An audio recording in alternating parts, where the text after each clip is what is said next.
The Hillfoots is known for its earth tremors and earthquakes, as it sits on the Ochil fault line. However, it's been some time since a strong tremor has been felt.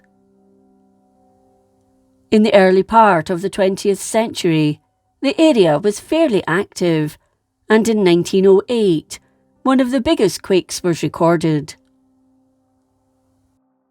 A family had moved to Tillicoultry 3 years previously, and the locals told them about the seismic occurrences, but many of them seemed to happen overnight, in the wee small hours, so the head of the household thought it was simply people who'd had too much to drink on the Saturday night.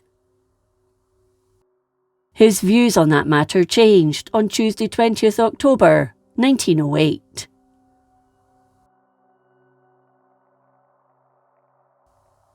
At around 4:10 p.m, he was in his parlour, flicking through a book, when he heard what sounded like two very loud thunderclaps, very close together. One sounded like it was coming from directly above the house, while the other came through the floor. The cottage rocked, and his daughter Peggy, who was in the dining room at the time, screamed, "Oh, Father, Father, the earthquake!" She described the room as having swayed bodily forward, then it fell back again. Cups rocked in their saucers. In some properties, whole shelves moved, and crockery was broken. Householders up and down the village ran from their homes and into the streets. The earthquake passed without doing much damage to property, but it was felt and heard in factories over the din of machinery.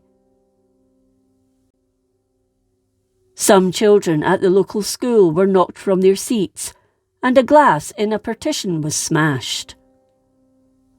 The lids on inkwells clattered shut, and some of the younger children were so scared they ran home, despite efforts to try and calm them. Many of the teachers were also frightened by the event. At nearby Alva, it was reported 3 shocks were felt. In a building full of heavy machinery, the sound was heard over the sound of the wheels and power was turned off immediately, the workers believing that a terrible accident had occurred. At all the mills, workers ran outside. At Alloa, the shock was also felt, lasting just a few seconds, but more so in the west of the town, with some townsfolk believing there had been an explosion somewhere. Houses were shaken, but there was no damage. The earthquake was also felt in Dunblane and Larbert, where furniture and crockery were shaken.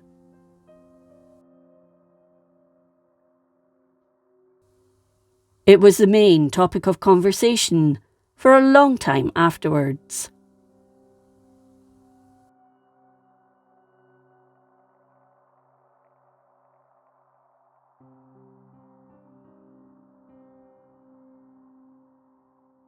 If you enjoyed this episode of Scotland's History, please like, comment and subscribe. Until next time, thank you for watching.